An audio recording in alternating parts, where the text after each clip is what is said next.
नमस्कार मित्रों, मैं डॉक्टर अशोक कुमार शर्मा आपके अपने YouTube चैनल प्रज्ञा मैथ क्लब में हार्दिक स्वागत करता हूं।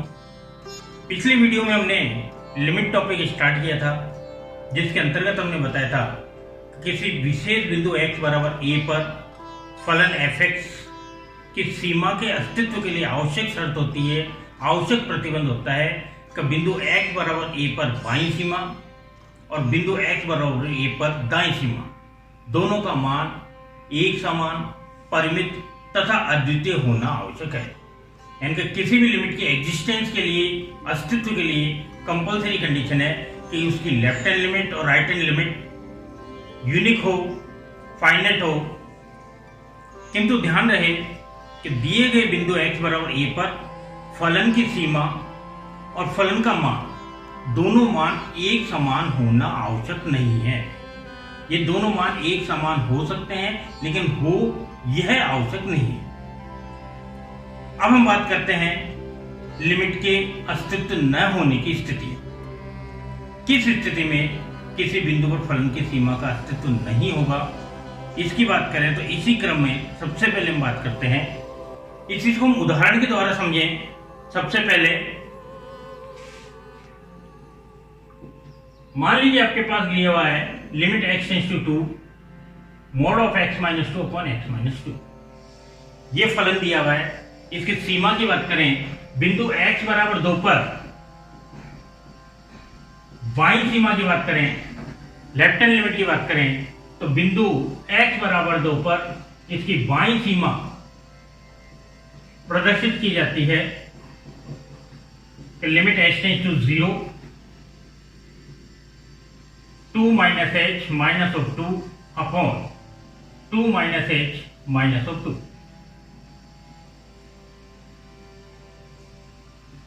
सिंप्लीफाई करके आप इसको लिखेंगे तो ये रिजल्ट आपको आता है limit h tends to 0 mod of minus h upon h। Mod of minus h result आपके पास h आता है और h upon minus h cancel होगा, रिजल्ट आएगा माइनस। यानी कि x इजिकल टू 2 पर इस दिए गए फलन की बाईं सीमा का मान -1 प्राप्त होता है। ठीक इस प्रकार से इसी बिंदु पर दाईं सीमा की बात करें तो इसी बिंदु पर दाईं सीमा राइट हैंड लिमिट, तो limit h tends to 0 f of 2 plus h, जो कि रिजल्ट आपके पास आएगा limit h tends to 0 mod of 2 plus h minus of 2 upon 2 plus h minus of 2। और इसको जब आप सिंप्लीफाई करते हैं तो फाइनल रिजल्ट आपके पास आता है प्लस 1। 2 से 2 कैंसिल हो जाएगा, 2 से 2 कैंसिल हो जाएगा, mode h upon h result आएगा प्लस 1। इस प्रकार से आप यहां ध्यान से देखें तो x बराबर 2 पर बाईं सीमा और दाईं सीमा दोनों का मान एक समान प्राप्त नहीं होता है। यानी हम ये कह सकते हैं कि किसी दिए गए बिंदु पर फलन की सीमा का अस्तित्व न होने की स्थिति में सबसे पहली शर्त हम कहते हैं कि यदि किसी दिए गए बिंदु पर फलन की दाईं सीमा और बाईं सीमा दोनों का मान परिमित है किंतु समान नहीं है, तो इस स्थिति में फलन की सीमा का अस्तित्व नहीं होता है। पुनः दूसरे एग्जांपल से हम देखें तो उदाहरण के लिए यदि आपके पास दिया है कि लिमिट x टेंड्स टू 0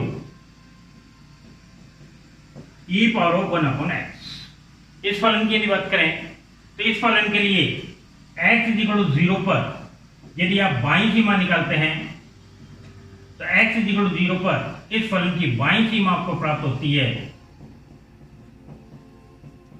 तो लिमिट h टेंड्स टू 0 और x को आप रिप्लेस करेंगे 0 माइनस h से, तो रिजल्ट आपके पास e power minus of 1 upon h, जो कि e power minus infinity form लेता है, और e पावर माइनस इंफिनिटी 0। जबकि यदि हम x बराबर 0 पर राइट हैंड लिमिट की बात करें, दाईं सीमा की बात करें, तो x इजिकल टू 0 पर इस फलन की दाईं सीमा जो प्राप्त होती है ये limit h tends to 0 e power 1 upon 0 plus h और 1 प्लस 0 अपॉन h ये e पावर इंफिनिटी, जो कि रिजल्ट इंफिनिटी है। यानी कि अपरिभाषित मान है। नॉट डिफाइंड वैल्यू है, अपरिभाषित मान है। यानी कि x इज इक्वल टू 0 पर इस दिए गए फलन के लिए बाईं सीमा का मान परिमित यानी कि शून्य प्राप्त होता है, जबकि दाईं सीमा का मान अपरिभाषित रूप में प्राप्त होता है। इसे हम कह सकते हैं कि यदि आपके कोई फलन इस प्रकार से है कि उसकी दाईं सीमा या बाईं सीमा या दोनों ये अपरिभाषित रूप में प्राप्त हो तो फलन की सीमा का अस्तित्व नहीं होता है। यहां विशेष चीज आपको ध्यान रखनी है कि आधार 1 से बड़ा होने पर किसी भी आधार का मान 1 से बड़ा है तो इसकी पावर माइनस इंफिनिटी की वैल्यू हमेशा 0 होती है और इसकी पावर इंफिनिटी की वैल्यू हमेशा इंफिनिटी होती है। इस सिद्धांत को काम लेते हुए यहां पर आपके ई का हम मान जानते हैं 1 से बड़ा होता है, 2 से 3 के बीच में होता है, इसलिए ई पावर माइनस इंफिनिटी की वैल्यू 0 प्राप्त हुई है, जबकि ई पावर इंफिनिटी की वैल्यू इंफिनिटी प्राप्त हुई है। इसी प्रकार से तीसरी स्थिति की बात करें, limit x tends to infinity x tends to 0 sine of 1/x। जब इस सीमा की बात करते हैं तो यहां x की वैल्यू शून्य की ओर अग्रसर होने पर यह रिजल्ट बहुत अधिक बड़ी संख्या प्राप्त होगी। लेकिन हम जानते हैं साइन और कोस त्रिकोणमिति में ये दो ऐसे फलन हैं जिनका मान यहाँ x की वैल्यू या थीटा की वैल्यू कितनी भी बड़ी हो या कितनी भी छोटी हो, ये फाइनल रिजल्ट जो होता है ये हमेशा -1 से +1 के मध्य कोई एक परिमित राशि होती है। लेकिन ये परिमित राशि क्या होगी इसका डिसीजन आप यहां नहीं कर सकते हैं। यानी कि यहां राशि परिमित तो है लेकिन ये राशि आपके पास अद्वितीय नहीं है, यहां आप डिसीजन नहीं ले सकते हैं कौन सी राशि होगी। तो इस स्थिति में इस सीमा का अस्तित्व नहीं होगा। यानी कि तीसरी स्थिति हमारे पास हुई कि यदि लेफ्ट हैंड लिमिट या राइट हैंड लिमिट या फिर दोनों इस प्रकार से है कि इनका मान अद्वितीय रूप में प्राप्त नहीं हो रहा है तो भी फलन की सीमा का अस्तित्व नहीं होता है। अब हम बात करें फलन के अपरिभाषित और अनिर्धारित मान। अनपरिभाषित और अनिर्धारित मान बहुत अधिक कंफ्यूजिंग वर्ड्स होते हैं। अक्सर बच्चे इन दोनों को एक ही समझ लेते हैं या दोनों में डिफरेंस नहीं कर पाते। अपरिभाषित मान वे मान होता है जिनको निश्चित शब्दों के रूप में परिभाषित नहीं किया जा सकता है। जैसे इंफिनिटी है, इंफिनिटी आपके पास अपरिभाषित मान है। जब भी किसी परिमित राशि को परिमित अशून्य राशि को जैसे 5 या 10 या 15 या 20 या 25 किसी भी परिमित अशून्य राशि है, इसको जब 0 से भाग दिया जाता है तो 0 का भाग देने पर ये जो रिजल्ट आता है ये रिजल्ट आपके पास अपरिभाषित मान होता है। इसे आप अपरिभाषित कहते हैं। यह आपके पास इंफिनिटी के द्वारा शो किया जाता है, इसको अपरिभाषित मान कहा जाता है। अपरिभाषित कैसे हुआ कि यदि मान लीजिए आपके पास 5/x 5/0 ये रिजल्ट यदि मान के चलते हैं तो मान लिया आपके रिजल्ट x है। वर्ग गुणन विधि से ये 0 इधर जाके गुणा होगा तो ये कहेंगे कि 5 = 0 गुणा x। यानी कि यहां साधारण बीजगणितीय नियम के हिसाब से चलें तो यहां x एक ऐसी वैल्यू है, x एक ऐसा मान है जिसको 0 से गुणा किया जाए तो 0 से गुणा करने पर रिजल्ट 5 आता है। अब ऐसी कोई एक परिमित मान जिसको 0 से गुणा करने पर 5 प्राप्त हो तो ऐसा आपके पास x का कोई मान संभव नहीं है। यानी कि ऐसी कोई परिमित राशि संभव नहीं है जिसको आप 0 से गुणा करें और 0 से गुणा करने पर रिजल्ट 5 प्राप्त हो। यानी कि यहां आपके पास जो हुआ x ऐसा कोई मान संभव नहीं है तो ये जो x हुआ ये x आपके पास अपरिभाषित मान को प्रदर्शित करता है। x अपरिभाषित मान को प्रदर्शित कर रहा है और x आपने यहां लिया था 5/0 को, यानी कि 5/0 जो है ये आपके अपरिभाषित मान को प्रदर्शित करता है। जबकि अनिर्धारित रूप का तात्पर्य क्या होता है, जैसे उदाहरण के लिए मान लीजिए हम बात करें 0/0 तो 0/0 आपके पास अनिर्धार्य रूप कहलाता है।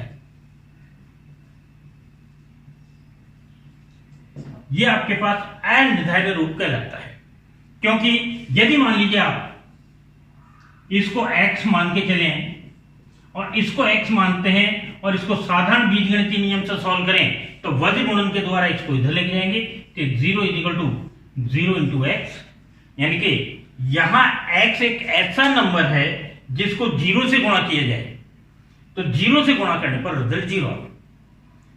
तो x ऐसी संख्या जिसको 0 से गुणा करें तो रिजल्ट आपके 0 आवे। तो यहां x जो है x कोई भी परिमित मान हो सकता है, यानी कि x के स्थान पर 1 रखेंगे तो भी आपके पास ये 0 प्राप्त होगा, 2 रखेंगे तो भी 0, 5 रखेंगे तो भी 0, 10 रखेंगे तो भी 0, यानी कि ये x के प्रत्येक मान के लिए आपके पास रिजल्ट 0 प्राप्त हो रहा है। यानी कि x का परफेक्ट मान क्या होगा इसका यहां निर्धारण नहीं किया जा सकता है, और यहां x के मान का निर्धारण नहीं किया जा सकता है, इसलिए यहां x जो है ये आपके पास अनिर्धार्य रूप कहलाता है। यहां x अनिर्धार्य है, अनिर्धार्य यानी कि x आपने माना 0.0, यानी कि 0.0 अनिर्धार्य रूप है। तो अपरिभाषित और अनिर्धार्य दोनों रूप बिल्कुल अलग हैं। अपरिभाषित का तात्पर्य होता है कि यदि किसी अशून्य राशि को शून्य से डिवाइड करते हैं तो रिजल्ट जो आता है वो अपरिभाषित रूप में आता है, जिसको आप अनंत कहते हैं। लेकिन 0.0 जो है ये आपके पास अनिर्धार्य रूप कहलाता है। हमारे पास यहां मैथमेटिक्स में कुल 7 रूप हैं जिनको अनिर्धार्य रूप की श्रेणी में लेते हैं।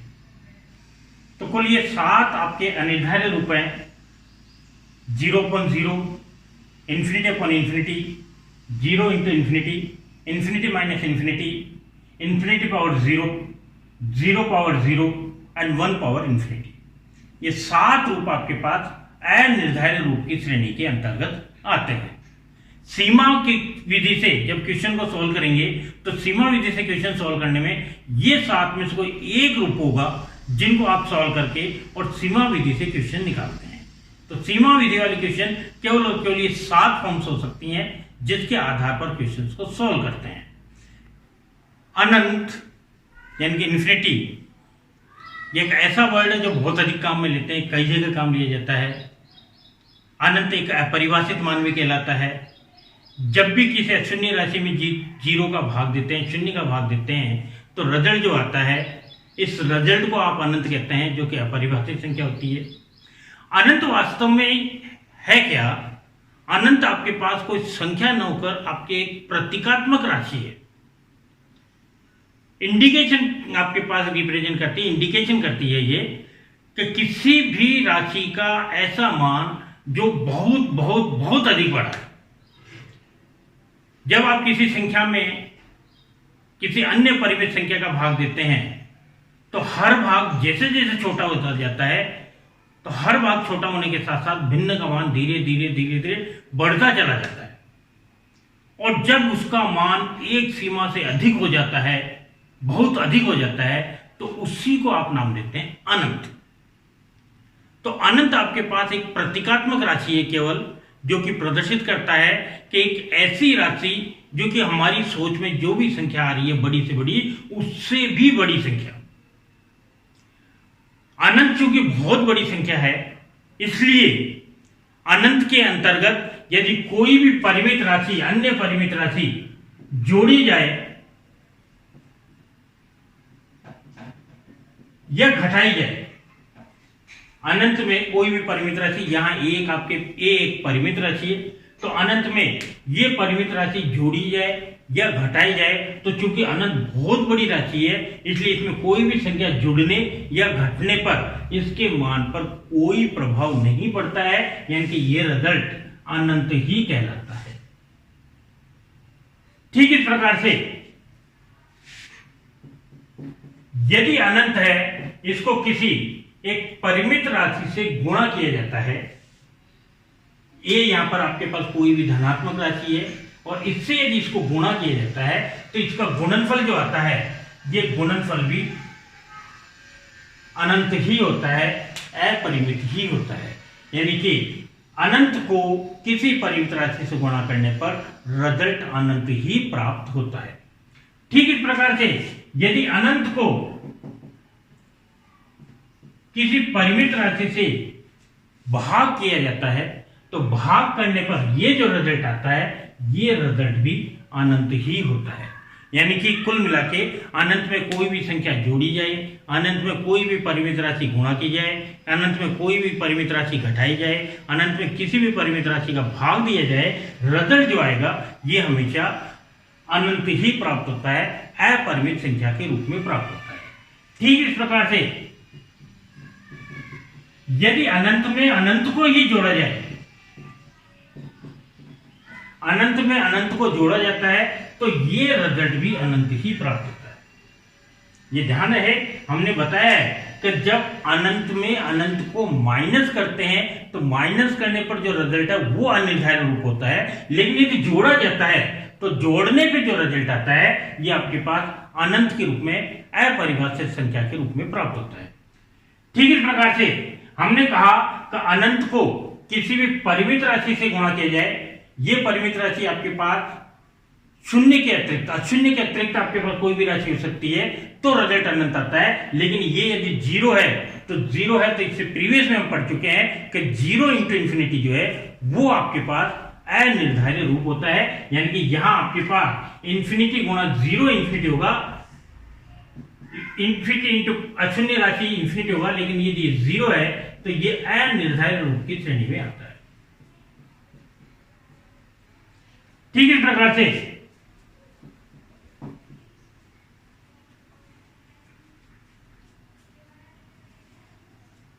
जीरो की पावर जीरो, जीरो की पावर इंफिनिटी, ये जीरो को ही रिप्रेजेंट करता है।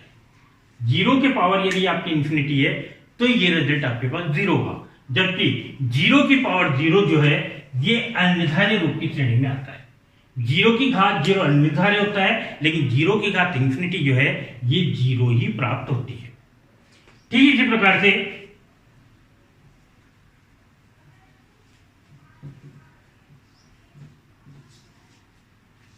हमने कहा इंफिनिटी में किसी संख्या का भाग देते हैं तो रिजल्ट आपके पास इंफिनिटी होता है, लेकिन यदि किसी भी संख्या में इंफिनिटी का भाग देते हैं, यानी कि इंफिनिटी आपके हर भाग में है, तो ये रिजल्ट सदैव जीरो प्राप्त होता है। ये आपके इंफिनिटी के कुछ गुणधर्म हैं जिनको आप डायरेक्ट यूज ले सकते हैं कैलकुलेशन के दौरान। इस प्रकार आज हमने लिमिट्स के अस्तित्व के बारे में पढ़ा कि किस स्थिति में लिमिट्स का अस्तित्व होता है, अनिर्धारित रूप के बारे में पढ़ा, अपरिभाषित रूप के बारे में पढ़ा। इसी श्रृंखला में नेक्स्ट वीडियो में अब हम सीमा के मूलभूत प्रमेय हैं उनके बारे में बात करेंगे और सीमा को हल करने के तरीकों के बारे में बात करेंगे। थैंक यू, गुड बाय, धन्यवाद।